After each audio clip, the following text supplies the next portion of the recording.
Consultancy మరియు adenine career guidance సంయుక్తంగా JEE విద్యార్థులు లేదా ఎంపీసీ విద్యార్థులు అవసరమైనటువంటి అనేక వీడియోస్ మనం చేస్తూ ఉన్నాం.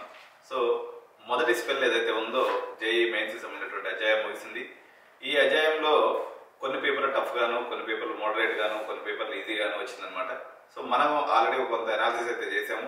నిష్ణాతులైనటువంటి వ్యక్తుల ద్వారా మీకు ఈ అనాలిసిస్ పొందితే మీకు రిలీఫ్గా ఉంటుందనే ఒక ఉద్దేశంతో 14 సంవత్సరాల పాటు ఫిజిక్స్ టీచింగ్లో ఉండి ఐఐటి జేఈ విద్యార్థులను అనేక మందిని వాళ్ళ ర్యాంక్స్ కొట్టడంలో హెల్ప్ చేసినటువంటి విక్రమ్ సారు ప్రజెంట్ తత్వ అకాడమీ నారాయణగూడ వీళ్ళు అక్కడ ఇన్స్టిట్యూట్ రన్ చేస్తున్నారు. అదేవిధంగా ఇక్కడ వచ్చేసి ఐఐటి జేఈ మరియు నీట్ కూడా కోచింగ్ ఇవ్వడం జరుగుతుంది.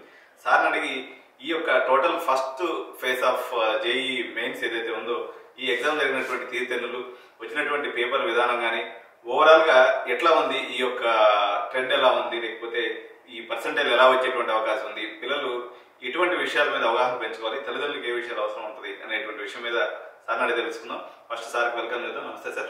నమస్కారం సార్. చెప్పండి sir, JEE mains first spell అయితే కంప్లీట్ అయిపోయింది. సో ఎలా ఉంది ఓవరాల్ గా ట్రెండ్ ఎలా ఉంది సార్, క్వశ్చన్ పేపర్స్ ఎలా వచ్చాయి, సో పేరెంట్స్ కి కన్సర్న్ అయినటువంటి విషయాలు ఏంటి, మీ యొక్క అనుభవాన్ని ఉపయోగించి చెప్పండి. సో జేఈ మెయిన్ 2025 5 రోజుల పాటు చాలా అద్భుతంగా సాగింది. సో పిల్లలందరూ కూడా చక్కగా వాళ్ళు ప్రిపేర్ అయింది అటెంప్ట్ చేశారు. అయితే దీంట్లో వివిధ షిఫ్ట్స్లో పేపర్ ఒక షిఫ్ట్లో ఈజీగా రావడం, ఒక షిఫ్ట్లో టఫ్గా రావడం, ఇలా కొంతమంది పిల్లలు టఫ్ వచ్చిన షిఫ్ట్లో ఉన్న పిల్లలు కొంచెం వరీ అవుతున్నారు. సో ముఖ్యంగా 28th జనవరి ఫస్ట్ షిఫ్ట్ ఓకే పేపర్ చాలా టఫ్గా వచ్చింది రిలేటివ్లీ. అంటే ముందు 29th కానీ కంపేర్ చేస్తే 28th మార్నింగ్ షిఫ్ట్ చాలా టఫ్గా వచ్చిందని ఒక టాక్ ఉంది. అండ్ ఆ క్వశ్చన్స్ కూడా చూసాను నేను, మెమరీ బేస్డ్ క్వశ్చన్స్ ఏవైతే ఇంటర్నెట్లో వచ్చాయో. సో రిలేటివ్లీ కొంచెం డిఫికల్టీ లెవెల్ ఎక్కువ ఉంది. ఎస్పెషల్లీ ఫిజిక్స్ మిగతా షిఫ్ట్స్లో ఈజీ టు మోడరేట్ లెవెల్లో ఉంది, కానీ ఆ పర్టికులర్ షిఫ్ట్లో టఫ్గా వచ్చింది. 28th morning shift. Okay. So especially కొంతమంది స్టూడెంట్స్ ఎవరైతే ఈ షిఫ్ట్లో పాల్గొన్నారో వరీ అవుతున్నారు, మాకు టఫ్గా వచ్చింది, మిగతా వాళ్ళకి ఈజీగా వచ్చింది, సో దట్ మా పర్సంటేజ్ ఏమన్నా పడిపోయే అవకాశం ఉందా అని. సో ఎవరు కూడా వరీ అవ్వద్దు. ఏ షిఫ్ట్లో టఫ్ వస్తుందో ఆ షిఫ్ట్లో ఉన్న అందరికీ అది టఫే. అందుకే ఈ పర్సంటైల్ అని వీలు పెట్టారు, పర్సంటేజ్ కాకుండా. సో అది రిలేటివ్గా క్యాలిక్యులేట్ చేస్తారు, నార్మలైజేషన్ అయిపోతుంది. కాబట్టి స్టూడెంట్స్ ఎవరు కూడా దీని గురించి వరీ అవ్వద్దు. సో మీ పర్ఫార్మెన్స్ బట్టి మీకు ఆ పర్సంటేజ్ వస్తుంది. అంటే నార్మల్ ఈజీగా ఉన్న షిఫ్ట్లో ఒక 80 మార్క్స్కి 99% వస్తే ఇక్కడ ఓన్లీ 60 మార్క్స్కి 99% వచ్చే అవకాశం ఫిజిక్స్లో. ఓకే. మిగతా షిఫ్ట్లో ఓవరాల్గా ఒక 180 మార్క్స్కి 99% వస్తే ఈ పర్టికులర్ షిఫ్ట్లో 150 వస్తే 99% వచ్చే అవకాశం ఉంది. 150 to 160 మార్క్స్ మధ్య 150 to 160 వస్తే 99% వచ్చే అవకాశం. సో దీని గురించి పెద్దగా వరీ అవ్వాల్సిన అవసరం లేదు. పర్టికులర్ గా మీ ఫిజిక్స్ పేపర్ గురించి చెప్పండి సార్, ఓవరాల్ గా ఎలా ఉంది, అంటే ఈ ఓవరాల్ షిఫ్ట్స్ మీద ఒకసారి అనాలిసిస్ ఏమైనా చెప్తారా ఫిజిక్స్ పర్టికులర్ గా? జనరల్ గా మొదటి నుంచి కూడా మ్యాథ్స్, ఫిజిక్స్, కెమిస్ట్రీలో ఫిజిక్స్ అంటే టఫ్ గా ఉంటుంది, ఛాలెంజింగ్ గా ఉంటుంది. ఫిజిక్స్ ఎవరైతే చేస్తారో వాళ్ళకి డెఫినెట్లీ మంచి ర్యాంక్ వస్తుంది అనేది సాగుతూ వస్తుంది. కానీ గత 3-4 సంవత్సరాలుగా ఫిజిక్స్ కంటే కూడా మ్యాథ్స్ ఎక్కువ ఛాలెంజింగ్ చేస్తున్నారు జేఈ మెయిన్. ఆ విషయంలో కొంత నేను నిరుత్సాహంగానే ఉన్నాను, ఎందుకంటే ఫిజిక్స్ అంటే కొంచెం టెస్ట్ చేయాలి. సో కాస్త ఉండవలసిన లెవెల్ కంటే తక్కువ లెవెల్ ఇస్తున్నారు. జేఈ మెయిన్ స్టాండర్డ్ ఏదైతే ఉందో దానికంటే తక్కువ లెవెల్ డైరెక్ట్ ఎన్సీఆర్టీ నుంచి క్వశ్చన్స్ ఇవ్వడం, ప్రీవియస్ ఇయర్స్ క్వశ్చన్స్ రిపీట్ అవ్వడం, ఇది ఈ మధ్య చూస్తున్నాం. ఇంతకుముందు మనం జేఈ మెయిన్ చూసినట్టయితే ఏ క్వశ్చన్ రిపీట్ అయ్యేది కాదు, కొత్తగా ఒక క్వశ్చన్ ఫ్రేమ్ వచ్చేది కాదు. ఈ మధ్యన అది జేఈ మెయిన్ లో చూస్తున్నాము. అదొకటి కొంచెం అలా రాకుండా ఉంటే బాగుంటుంది. సో పర్టికులర్ గా అవుట్ ఆఫ్ సిలబస్ నుంచి ఏమైనా క్వశ్చన్లు వచ్చినాయా సార్ మొత్తం ఈ యొక్క సిస్టమ్ లో మనం గమనించినప్పుడు? అవుట్ ఆఫ్ సిలబస్ అంటే అండి, ఇంతకు ముందు కోవిడ్ కి తర్వాత సిలబస్ లో కొన్ని చేంజెస్ జరిగాయి. ఓకే. కొంతవరకు సిలబస్ డిలీట్ చేయడం జరిగింది. ఓకే. సో ఆ డిలీట్ చేసిన సిలబస్ నుంచి కొన్ని క్వశ్చన్స్ వచ్చాయి. ఓకే. సో ఎస్పెషల్లీ కార్నో ఇంజిన్ అని హీట్ అండ్ థర్మోడైనమిక్ సెషన్ నుంచి ఒక క్వశ్చన్ వచ్చింది. రేడియో యాక్టివిటీ అనేది కూడా తొలగించబడింది, దాని నుంచి కూడా ఒక క్వశ్చన్ వచ్చింది. ఓకే. సో ఇలా ఒక 2-3 క్వశ్చన్స్ డిలీట్ చేసిన సిలబస్ నుంచి రావడం జరిగింది. దాని మీద విద్యార్థులు కొంతమంది అసంతృప్తిగా ఉన్నారు. యాక్చువల్లీ అలా ఇవ్వకుండా ఉండవలసింది, కానీ ఆ క్వశ్చన్స్ అన్నీ కూడా ఒక చాప్టర్ ఎండ్ వరకు చదివిన తర్వాత ఒక జస్ట్ ఒక 1% ఎక్స్ట్రా అంతే. అంతే, ఒక 1% ఎక్స్ట్రా డీవియేషన్ అనేది జరిగింది. ఆ 1% నేర్చుకుని ఉంటే బాగుండేది, దానివల్ల పెద్ద పోయేదేం కాదు. ఓకే. సో ఎవరైతే అది డెలిటెడ్ సిలబస్ అని వదిలేసారో వాళ్ళు ఇబ్బంది పడుతుంటారు. ఎట్లా అంటారు సార్, ఇప్పుడు పర్సంటేజ్ ఎంత వచ్చినటువంటి వాళ్ళకి ఇప్పుడు ఎన్ఐటీస్ లో సీట్స్ వచ్చే అవకాశం ఉంది? మనకు తెలిసిందే కదా, ప్రతిసారి కూడా ఎలా ఉంటుందో. Last year same almost 99% above అవుతుంది. మంచి ఎన్ఐటీస్ లో మంచి కోరుకున్న బ్రాంచెస్ వచ్చే అవకాశం ఉంటుంది. ఓకే. సో ఈసారి కూడా 24-25 కి కట్ ఆఫ్ లో నాకు తెలిసి పెద్దగా తేడా ఉండకపోవచ్చు. ఎందుకంటే పేపర్ లెవెల్స్ అన్ని ఆల్మోస్ట్ లాస్ట్ ఇయర్ లాగే ఉన్నాయి. కొన్ని పేపర్స్ అంటే లాస్ట్ ఇయర్ కొంచెం ఇప్పుడు టఫ్ షిఫ్ట్ ఏదైతే 28th మార్నింగ్ మీరు మార్నింగ్ షిఫ్ట్ చెప్తున్నారు, ఇలాంటి షిఫ్ట్స్ ఒక 2-3 పడ్డట్టున్నాయి సార్ లాస్ట్ టైం. అవును, లాస్ట్ టైం ఒక 2-3 షిఫ్ట్స్ పడ్డాయి. ఈసారి ఒకటే, అంటే అదేదో ఒక డ్రాస్టిక్ కూడా ఒకటి పడింది అనమాట. ఆల్మోస్ట్ 130 వచ్చిన వాళ్ళు కూడా 99% వచ్చినట్టుగా జరిగినట్టుంది. ఈ సంవత్సరం అయితే అంత టఫ్ ఏం లేదు కదా 28th మార్నింగ్ కూడా? అంత టఫ్ ఏం లేదు, but relatively A subject tough వచ్చింది సార్ 28th మార్నింగ్? ఫిజిక్స్. అంటే మ్యాథ్స్ అన్ని షిఫ్ట్స్ కూడా లెంతీ క్వశ్చన్స్ వచ్చినాయి. బట్ ఫిజిక్స్ ఈ పర్టికులర్ షిఫ్ట్ లో కొంచెం కాన్సెప్చువల్ గా కాన్సెప్ట్ బేస్డ్ క్వశ్చన్స్ ఎక్కువ వచ్చాయి. డైరెక్ట్ ఎన్సీఆర్టీ నుంచి పిక్ చేయకుండా కొన్ని క్వశ్చన్స్ ఇచ్చారు. బాగా ఆలోచించి చేయవలసిన ట్రికీ క్వశ్చన్స్ కొన్ని ఎక్కువ ఇచ్చారు ఫిజిక్స్ లో. దానివల్ల టఫ్నెస్ కనిపిస్తుంది మనకి. అండ్ ఇక్కడ డిసడ్వాంటేజ్ ఏంటంటే మ్యాథ్స్ అన్ని షిఫ్ట్స్ లో లెంతీగా ఇవ్వడం వల్ల వేరే షిఫ్ట్స్ లో ఫిజిక్స్ ఈజీగా ఉంటే కొంచెం టైం సేవ్ అయ్యి అది మ్యాథ్స్ కి స్పెండ్ చేసే అవకాశం ఉండేది. ఇక్కడ అవకాశం సో అక్కడ అందుకే ఆ పర్సంటేజ్ కట్ ఆఫ్ మార్క్స్ ఇక్కడ తగ్గుతాయి ఈ పర్టికులర్ షిఫ్ట్ కి. సో చాప్టర్స్ వారీగా వెయిటేజ్ ఎలా వచ్చింది? సో అన్ని చాప్టర్స్ లో ఎట్లా మనకి కవర్ అయింది అనే విషయం వివరించింది సార్. దాదాపు అన్ని షిఫ్ట్స్ లో కూడా ఈ చాప్టర్స్ కి ఎంతైతే వెయిటేజ్ ఉండాలో అలా ఒక్కొక్క చాప్టర్ నుంచి ఒక్కొక్క క్వశ్చన్ రావడం జరిగింది. కానీ కొన్ని పేపర్స్ చూసాను నేను. For example 29th second shift, 29th జనవరిలో జరిగిన సెకండ్ షిఫ్ట్ లో ఆ మెమరీ బేస్డ్ క్వశ్చన్ పేపర్ నేను చూసినప్పుడు ఒక ఆప్టిక్స్ రే ఆప్టిక్స్ అనే చాప్టర్ నుంచి 3 క్వశ్చన్స్ రావడం జరిగింది. ఎక్కువ వెయిటేజ్ జరిగింది ఒకటే చాప్టర్ నుంచి. అన్ని క్వశ్చన్స్ ఉన్న 25 లో 3 క్వశ్చన్స్ ఒకటే చాప్టర్ నుంచి రావడం అనేది కొంచెం అలా ఉండకూడదు. మరి అది ఎందుకు అలా వచ్చిందో నాకు తెలియదు. సో ఆ చాప్టర్ కి యాక్చువల్లీ ఒకటే క్వశ్చన్, రే ఆప్టిక్స్ నుంచి ఒక క్వశ్చన్ రావాలి ఇన్ జనరల్ జేఈఈ మెయిన్ లో. సో మిగతా షిఫ్ట్స్ లో అలాగే వచ్చింది, ఒక క్వశ్చన్ వచ్చింది. బట్ ఈ 29th సెకండ్ షిఫ్ట్ లో నేను చూసిన పేపర్ లో 3 క్వశ్చన్స్ రే ఆప్టిక్స్ లో రావడం జరిగింది. సో అలా ఉండకుండా అన్ని చాప్టర్స్ కి కొంచెం ఈక్వల్ వెయిటేజ్ డిస్ట్రిబ్యూట్ చేసి ఉంటే స్టూడెంట్స్ ఇంకా కంఫర్టబుల్ గా ఫీల్ అయ్యేవారు. అండ్ యాక్చువల్ గా వాళ్ళు ఎంతవరకు నేర్చుకున్నారు అనేది సరిగ్గా టెస్ట్ చేయడానికి వీలుంటుంది. ఇప్పుడు ఎవరైనా ఆ పర్టికులర్ చాప్టర్ వాళ్ళు సరిగ్గా రాలేదనుకోండి, ఆ షిఫ్ట్ లో వాళ్ళు లూజ్ అయ్యే అవకాశం ఉంటుంది. 3 క్వశ్చన్స్ వచ్చాయి. అండ్ యాజ్ యూజువల్ ఫిజిక్స్ లో అంటే ఇది ఒక సూచన అందరి స్టూడెంట్స్ ఎవరైతే జేఈఈ మెయిన్ కి ప్రిపేర్ అవుతున్నారో, ఒకవేళ నెక్స్ట్ షిఫ్ట్ కి ప్రిపేర్ అవ్వాలని కూడా కొన్ని చాలా ఈజీ చాప్టర్స్ ఉన్నాయి. Beginning of the 11th class like error analysis అని, డైమెన్షనల్ అనాలిసిస్ అని, యూనిట్స్ అండ్ డైమెన్షన్స్ అని, so and screw gauge and vernier callipers, ఈ ఇన్స్ట్రుమెంట్స్, ఇవి చాలా ఈజీ క్వశ్చన్స్, ఎవరైనా చేయగలుగుతారు. ఇలా ఈ చాప్టర్స్ నుంచి ఒక్కొక్క చాప్టర్ నుంచి ఒక క్వశ్చన్ ఖచ్చితంగా వస్తుంది. సో ఈసారి కూడా ప్రతి షిఫ్ట్ లో, ప్రతి పేపర్ లో, ప్రతి ఫిజిక్స్ పేపర్ లో ఈ 3 చాప్టర్స్ నుంచి క్వశ్చన్స్ రావడం జరిగింది యాజ్ యూజువల్. సో చాలా ఈజీ, ఎవరైనా చేయగలుగుతారు, దాంట్లో పెద్ద లాజిక్ కూడా ఉండదు. సో ఇలాంటి ఈజీ చాప్టర్స్ నుంచి వచ్చే క్వశ్చన్స్ ని వదులుకోకూడదు ఎవరైనా. ఇంకేదైనా అబ్నార్మల్స్ గమనించారా సార్ మామూలుగా ఈ యొక్క షిఫ్ట్స్ లో? అంటే మీరు అన్నట్టుగా ఇందాక రియాప్టిక్స్ లో వచ్చినట్టుగా వేరే ఇతర ఇంకేదైనా అబ్నార్మల్స్ ఉన్నాయంటారా? ఇంకా అబ్నార్మాలిటీస్ ఏం లేవు సార్, అంత బాగానే ఉంది. ఇప్పటి వరకు నేను ఛాలెంజెస్ ఉన్నాయో అని చూసాను, అది కూడా ఏం లేదు యాజ్ ఆఫ్ నో. ఇంకా కొన్ని క్వశ్చన్స్ బయటికి రావాల్సి ఉంది, ఎందుకంటే మెమరీ బేస్డ్ క్వశ్చన్ పేపర్లో అన్ని క్వశ్చన్స్ బయటికి రాలేదు. వచ్చాక ఇంకా మనకు క్లారిటీ వస్తుంది. అండ్ ఇందాక మనం మాట్లాడుకున్నట్టు అవుట్ ఆఫ్ సిలబస్ నుంచి కొన్ని క్వశ్చన్స్ వచ్చాయి, అంటే డెలీటెడ్ పోర్షన్ నుంచి వచ్చాయి. ఇంకా కూడా మంది 2 క్వశ్చన్ చెప్పారు, ఇంకేమైనా ఉన్నాయా సార్ అట్లాంటి? న్యూటన్స్ లా ఆఫ్ కూలింగ్ అని మళ్ళీ థర్మోడైనమిక్స్ పార్ట్ లో న్యూటన్స్ లా ఆఫ్ కూలింగ్ నుంచి ఉంది. అది కూడా డెలీటెడ్ పోర్షన్ అన్నమాట. సో అది అక్కడి వరకు స్టూడెంట్స్ ఇందాక చెప్పినట్టు 1% డీవియేషన్, అది ఇంకొంచెం నేర్చుకుంటే చేయగలుగుతారు. సో నేనైతే నా క్లాస్ లో ఇలాంటివన్నీ నేను డెలీటెడ్ సిలబస్లో ఉన్నా కూడా చెప్తాను, పిల్లల్ని చేయమంటాను. ఎందుకంటే ఇంకొక 1% ముందుకెళ్ళి నేర్చుకోవడంలో తప్పలేదు. సో దానివల్ల అది వాళ్ళకి మంచిదే, కానీ దానివల్ల వాళ్ళు లూజ్ అయ్యేది ఉండదు. సో ఇలాంటప్పుడు అది ఉపయోగపడుతుంది. సో ఇలాంటి క్వశ్చన్స్ వేరే వాళ్ళు డెలీటెడ్ సిలబస్ అని వదిలేసినప్పుడు మీరు చేయగలిగితే ఈ కాంపిటీషన్లో ఇంకా ముందుండే అవకాశం ఉంటుంది. సో ఇప్పుడు ఉన్నటువంటి స్ట్రాటజీ ఏమంటారు సార్? ఇప్పుడు యాక్చువల్గా వాళ్ళకి ఇప్పుడు రేపటి నుంచి మనకి ఇంటర్నల్ ఎగ్జామ్స్ ఏదో ఉన్నట్టున్నాయి. ఇప్పుడు నెక్స్ట్ సెషన్ కి చేయబోయేటువంటి వాళ్ళకి పర్టికులర్గా ఫిజిక్స్ పాయింట్ ఆఫ్ వ్యూలో ఇప్పుడు సెకండ్ ఇయర్ సిలబస్ అంతా కవర్ చేసుకుంటూ వస్తారు. సో ఎటువంటి సూచనలు ఇస్తారు పేరెంట్స్ కానీ లేకపోతే స్టూడెంట్స్ కానీ, ఎట్లాంటి ప్రిపరేషన్ చేయాలంటారు? ఇప్పుడు ఇక్కడ 2 రకాలు సార్. ఈ జేఈ మెయిన్ ఫస్ట్ స్పెల్ బాగా చేశారు అనే వాళ్ళు కొంతమంది ఉంటారు. ఓకే. బాగా చేయలేదు సెకండ్ సెషన్ మీద టార్గెట్ పెట్టుకున్న వాళ్ళు కొంతమంది ఉంటారు.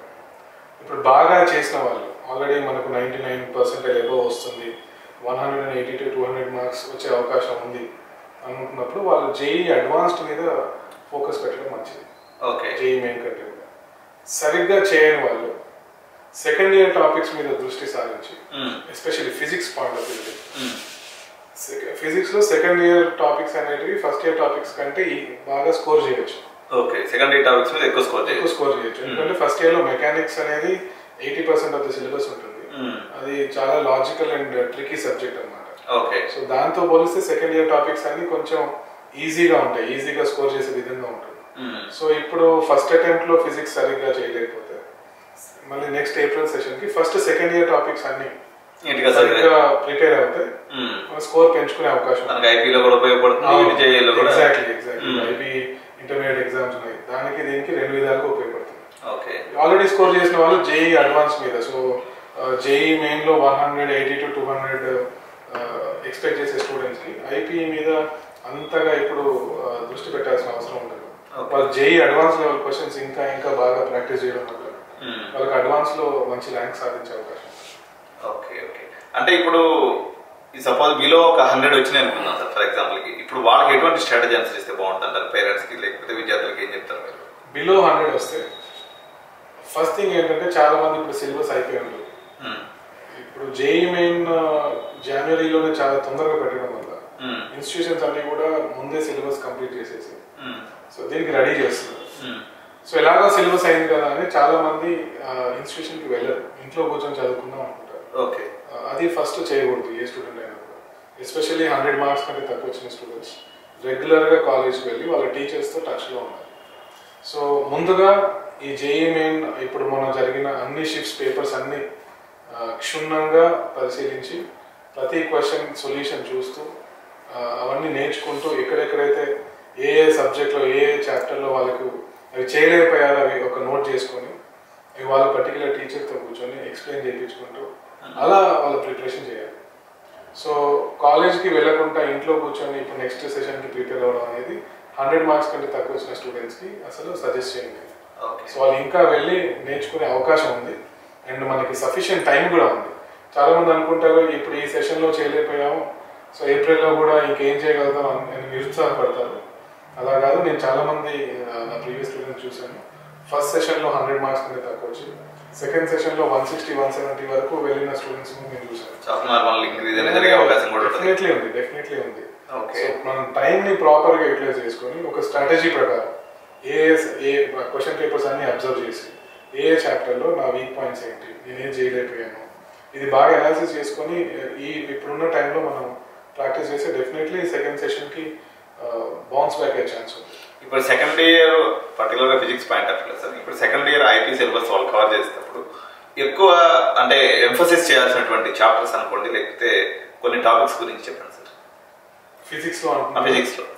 ఫిజిక్స్లో మెయిన్లీ ఎలక్ట్రిసిటీ అండ్ మ్యాగ్నెటిజం అనే ఒక పార్ట్ ఉంటుంది. ఓకే. సెకండ్ ఇయర్లో సో 60% అనుకోవచ్చు మొత్తం సెకండ్ ఇయర్ సిలబస్లో ఎలక్ట్రిసిటీ అండ్ మ్యాగ్నెటిజం అనే పార్ట్ 60% అనుకోవచ్చు. ఓకే. ఇది ఇప్పుడు ఎలాగో దానికి ఐపీలో కూడా ఎక్కువ వెయిటేజ్ ఉంటుంది, ఇటు జేఈ మెయిన్ తీసుకున్నా కూడా ఎక్కువ వెయిటేజ్ ఉంటుంది. సో ఈ పార్ట్ ఏం చేస్తారంటే మిగతా అది ఈ 60% కాకుండా 40% ఉంటుంది, చాలా ఈజీ. ఓకే. ఈ పార్ట్కి అందరూ అది నేర్చుకొని ఉంటారు. సో దాంట్లో పెద్ద కష్టమే ఉండదు. ఇది మోడర్న్ ఫిజిక్స్ కానివ్వండి, ఆప్టిక్స్ కానివ్వండి, అవన్నీ ఈజీగా ఉంటాయి రిలేటివ్లీ. సో ఇప్పుడు ఎలాగో ఐపీకి చదువుతారు కాబట్టి ఈ ఎలక్ట్రిసిటీ అండ్ మ్యాగ్నెటిజం పార్ట్ని బాగా నేర్చుకోవాలి. ఇది నేర్చుకుంటే స్కోర్ పెంచుకునే అవకాశం ఉంది ఫిజిక్స్లో. ఎందుకంటే maximum number of questions second ఇయర్లో ఈ సెగ్మెంట్ నుంచి వస్తాయి, ఎలక్ట్రిసిటీ అండ్ మ్యాగ్నెటిజం. యాక్చువల్గా ఇప్పుడు మీ పర్టికులర్ ఒక ఫిజిక్స్ పాయింట్ ఆఫ్ వ్యూ తీసుకున్నప్పుడు మనకి ఒక 25 క్వశ్చన్లు ఏదైతే ఉన్నాయో సార్, ఆ యొక్క టైం మేనేజ్మెంట్ స్ట్రాటజీ ఏమన్నా చెప్తారా సార్? పిల్లలు ఒకసారి వార్ జోన్లోకి వెళ్ళిన తర్వాత ఎటువంటి స్ట్రాటజీస్ మీ యొక్క ఫిజిక్స్ పేపర్ మీద వాళ్ళు అప్లై చేయాల్సి ఉంటుంది?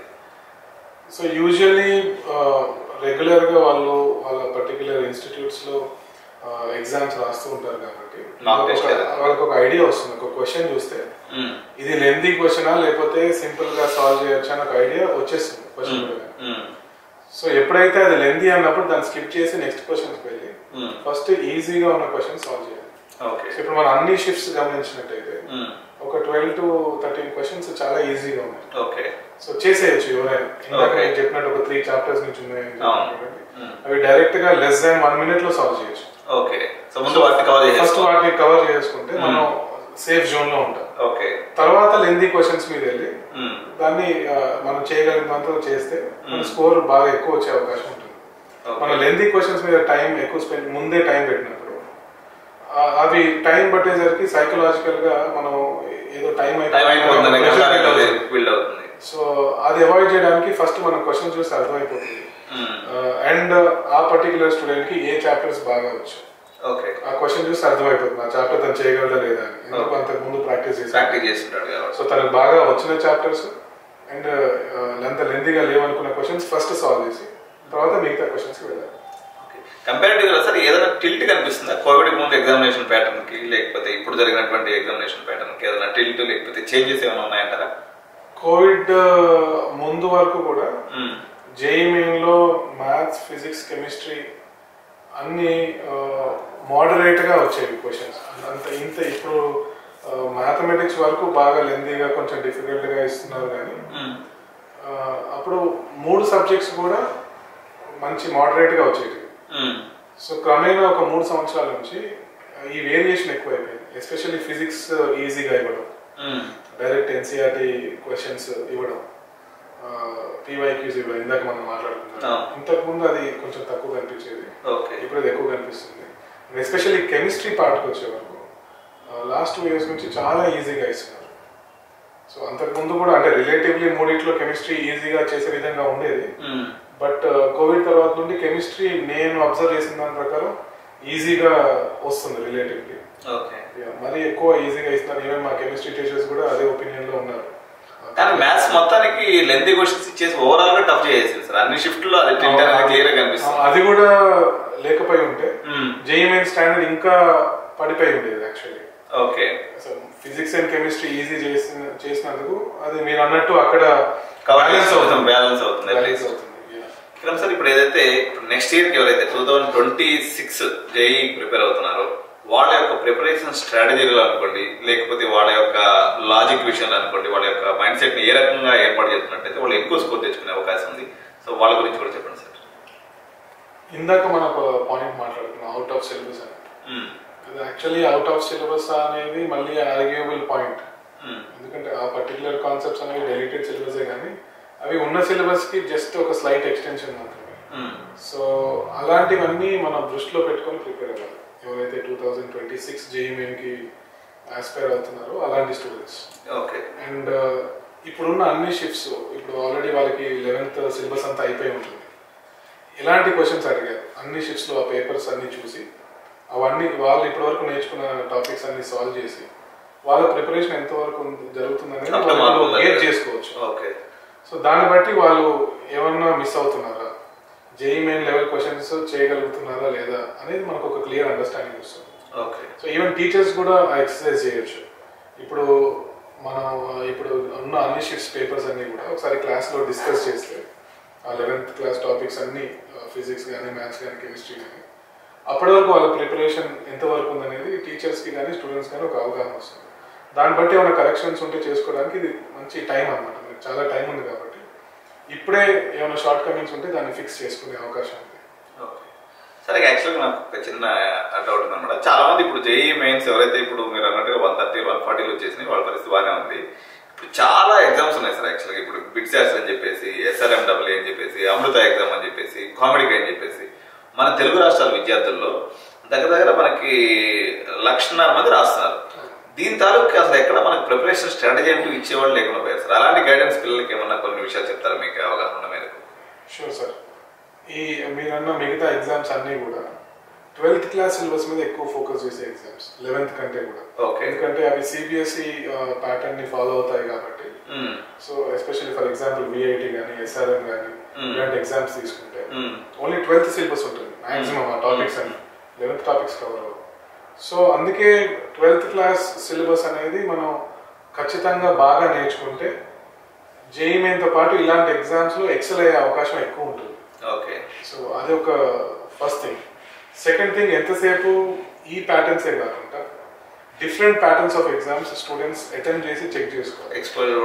ఎందుకంటే డిఫరెంట్ ఎగ్జామ్స్ కి number of questions different, time frame different. Of course subject అదే అయినా కూడా ఫర్ ఎగ్జాంపుల్ బిట్స్ యాడ్ తీసుకోండి, అక్కడ number of questions and time మనం తీసుకుంటే చాలా ఫాస్ట్ గా చేయాల్సిన పరిస్థితి ఉంది ఒక్కొక్క క్వశ్చన్.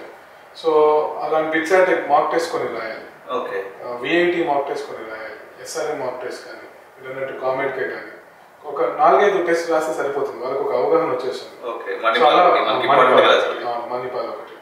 సో దీనివల్ల వాళ్ళకి సబ్జెక్ట్ ప్రాక్టీస్ అవుతుంది, డిఫరెంట్ ప్యాటర్న్స్ కూడా ముందే ప్రాక్టీస్ చేస్తారు కాబట్టి దాంట్లో ఎక్కువ స్కోర్ చేసే అవకాశం ఉంటుంది. ఇప్పుడు టీఎస్ ఎంసెట్ కూడా యాక్చువల్గా ఇప్పుడు ఏ విద్యార్థులు టీఎస్ ఎంసెట్ కి ప్రిపేర్ అయితే బాగుంటుంది సార్ బేసికలీ ఇప్పుడున్నటువంటి పరిస్థితుల్లో? ఇప్పుడున్న పరిస్థితులలో మీరు ఇందాక అన్నట్టు 100 బిలో ఎవరైతే స్టూడెంట్స్ ఇప్పుడు 100 బిలో వస్తున్నాయో, సో వాళ్ళు టీఎస్ ఎంసెట్ మీద దృష్టి సారించి కొంచెం ఇంకా ఎక్కువ మంచి స్కోర్ తెచ్చుకునే విధంగా ప్రాక్టీస్ చేస్తే బాగుంటుంది.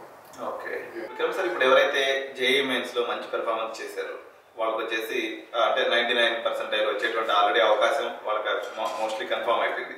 సో వీళ్ళు జేఈ మెయిన్స్ కి ఏదైతే ఉందో అడ్వాన్స్ ప్రిపేర్ అయ్యేదానికి ఎటువంటి స్టెప్స్ తీసుకుంటే బాగుంటుంది, ఎటువంటి విధానాన్ని అనుసరించి చదువుకున్నట్లయితే వాళ్ళు దాంట్లో సక్సీడ్ అయ్యే అవకాశం ఉంది సార్? జేఈ మెయిన్ లో 99% అబౌవ్ 99.5, 99.6 ఆ రేంజ్ లో, అంటే మార్క్స్ పరంగా చూస్తే 180 to 200 అబౌవ్ ఆ రేంజ్ లో వస్తాయని మనకు అనిపిస్తాయి. ఇంకా మిగతా ఎగ్జామ్స్ కంటే కూడా అన్ని పక్కన పెట్టేసి ఇందాక మనం మాట్లాడుకున్నాం లైక్ విఐటి ఇవన్నీ ఇంకా పక్కన పెట్టేసి కేవలం అడ్వాన్స్డ్ ప్యాటర్న్ మీదనే దృష్టి పెట్టాలి. అండ్ ఆల్రెడీ ఇప్పటి వరకు వాళ్ళు పర్టికులర్ ఇన్స్టిట్యూషన్ మెటీరియల్ ప్రాక్టీస్ చేసే ఉంటారు. ఇప్పుడు కొన్ని ఎక్స్ట్రా బుక్స్ వాళ్ళు తీసుకొని దాంట్లో నుంచి క్వశ్చన్స్ ప్రాక్టీస్ చేయాలి. ఇప్పుడు సబ్జెక్ట్ అంతా వాళ్ళకి వచ్చు, వాళ్ళకి జేఈ మెయిన్ లో 180 to 200 అబౌవ్ వస్తుంది అంటే వాళ్ళ లాజికల్ థింకింగ్ కూడా బాగుంది. ఇప్పుడు ఇంకా దాన్ని సాన పెట్టాలన్నమాట. దానికి ఏం చేయాలంటే కొన్ని మార్కెట్ లో మనకి మంచి మంచి పబ్లికేషన్స్ ఉన్నాయి. సో అదర్ దెన్ వాళ్ళ కాలేజ్ మెటీరియల్ ఆల్రెడీ చేసి ఉంటారు కాబట్టి లైక్ ఫర్ ఎగ్జాంపుల్ ఫిజిక్స్ కి తీసుకుంటే సెంగేజ్ పబ్లికేషన్స్ జేఈ అడ్వాన్స్డ్ మెటీరియల్ చాలా బాగుంది, మంచి మంచి క్వశ్చన్స్ ఉన్నాయి. కొంచెం స్పెల్లింగ్ తో సహా చెప్పండి. సెంగేజ్ CENGAGE సెంగేజ్ పబ్లికేషన్స్. అరిహంత్ పబ్లికేషన్స్ ఈ వీళ్ళ మెటీరియల్ కూడా వీళ్ళ కలెక్షన్ ఆఫ్ క్వశ్చన్స్ కూడా బాగున్నాయి జేఈ అడ్వాన్స్. బాలాజీ పబ్లికేషన్స్ ఇది కూడా బాగుంది జేఈ అడ్వాన్స్డ్. సో ఇలాంటి ఏదైనా ఒక మంచి పుస్తకం సెలెక్ట్ చేసుకొని, సో నేను చెప్పినవి కాకుండా ఇంకా కొన్ని ఉన్నాయి సెలెక్ట్ చేసుకొని నేను పర్సనల్ గా నేను రికమెండ్ చేసే బుక్స్ అనమాట జేఈ అడ్వాన్స్డ్. ఎవరైతే ఆ లెవెల్ కి రీచ్ అవుతున్నారో నాకు అనిపిస్తే నా స్టూడెంట్స్ కి నేను ఈ బుక్స్ చేపిస్తాను. ఫిజిక్స్ కి నేను చెప్పేది, అలాగా మ్యాథ్స్ కి కెమిస్ట్రీ కూడా ఆ రెస్పెక్టివ్ టీచర్స్ దగ్గర సజెషన్స్ తీసుకొని ఆ క్వశ్చన్స్ ప్రాక్టీస్ చేయాలి. సో ఎలాగో వాళ్ళ ఇన్స్టిట్యూషన్ లో జేఈ అడ్వాన్స్ కి ఎగ్జామ్స్ పెడుతూనే ఉంటారు. ఇది ప్రాక్టీస్ చేయడం వల్ల వాళ్ళకి వాళ్ళ స్కోర్ ఇప్పుడున్న వాళ్ళ లెవెల్ కి డెఫినెట్లీ అది పెంచుకునే అవకాశం ఉంటుంది. జేఈ అడ్వాన్స్ లో మంచి ర్యాంక్ వచ్చే అవకాశం ఉంటుంది.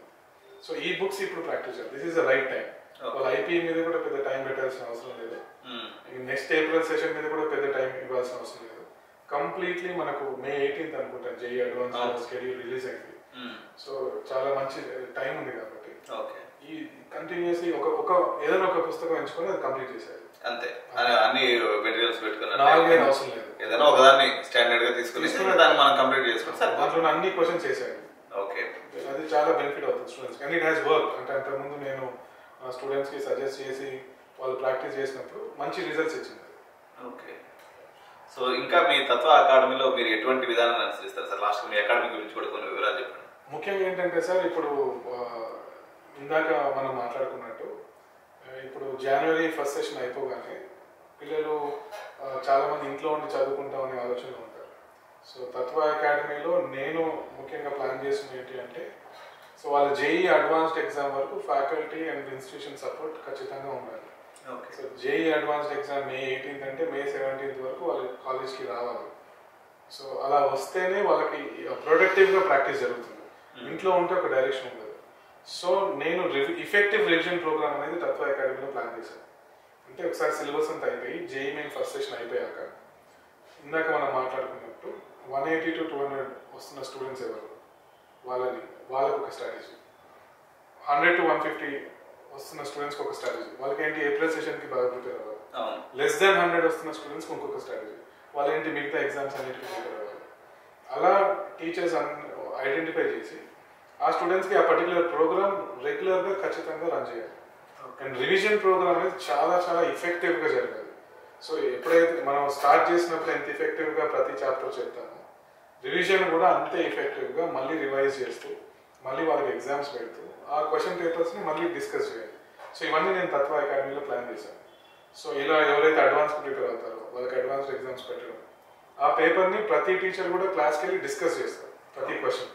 దానివల్ల వాళ్ళు ఆల్రెడీ చేసినప్పటికీ కూడా, అంటే వాళ్ళకి ఆ క్వశ్చన్ ఆల్రెడీ చేయడం వచ్చు, బట్ టీచర్ ఇంకొక మెథడ్లో సాల్వ్ చేయొచ్చు, ఇంకా బెటర్ అప్రోచ్ ఉండొచ్చు, అది నేర్చుకునే అవకాశం ఉంటుంది. సో ఇదంతా చేయడానికి బేసిక్గా టీచర్స్కి చాలా ఓపిక కావాలి. ఇప్పుడు నేను ఒక ఎగ్జామ్ పెట్టేసి దాని సొల్యూషన్స్ ప్రింట్అవుట్ తీసి ఇచ్చేయచ్చు, టీచర్కి పెద్ద పనే ఉండదు. బట్ నేను క్లాస్కి వెళ్ళి ప్రతి క్వశ్చన్ని కూడా నా ఓన్ అప్రోచ్లో డిస్కస్ చేసినప్పుడు డెఫినెట్లీ స్టూడెంట్స్కి అది చాలా బెనిఫిట్ అవుతుంది, నేను అబ్జర్వ్ చేసింది. సో తత్వ అకాడమీలో ప్రతి టీచర్కి ఇది ఒక స్టాండింగ్ ఇన్స్ట్రక్షన్. ప్రతి క్వశ్చన్ పేపర్ కూడా మనం ఇప్పుడు పెట్టే ఎగ్జామ్స్ రివిజన్లో క్లాస్కి వెళ్ళి డిస్కస్ చేయాలి, ప్రతి క్వశ్చన్ డిస్కస్ చేయాలి. సో ఇది నేను ఫాలో అవుతున్న స్ట్రాటజీ అండి తత్వలో. Thank you sir. మా స్టూడియోకి వచ్చి మా వ్యూయర్స్ అందరికీ కూడా మీ అభిప్రాయాలని, అదేవిధంగా ఈ జేఈ మెయిన్స్ యొక్క స్ట్రాటజీస్ అనుకోండి, లేకపోతే అనేక రకాలైనటువంటి ఇష్యూస్ డిస్కస్ చేసాం. ఫర్దర్గా కూడా ఇప్పుడైతే మనకి రకరకాల జేఈ అడ్వాన్స్ ఎగ్జామ్స్ అప్పుడు కానీ, అదేవిధంగా జేఈ సెకండ్ స్పెల్ ఏదైతే జరుగుతుందో అక్కడ కూడా వాళ్ళ యొక్క ప్రిపరేషన్ స్ట్రాటజీ విషయంలో కానీ, మీ యొక్క ఫిజిక్స్ పర్టికులర్గా సబ్జెక్ట్ విషయంలో కానీ మీ అమూల్యమైనటువంటి అడ్వైజెస్ అనుకోండి, లేకపోతే ఇంపార్టెంట్ క్వశ్చన్స్ అనుకోండి, లేకపోతే రివ్యూస్ స్ట్రాటజీస్ అనుకోండి, మా వ్యూయర్స్ అందరూ కూడా మీరు తెలియజేయాలని కోరుకుంటున్నాను. Thank you so much sir. ధన్యవాదాలు.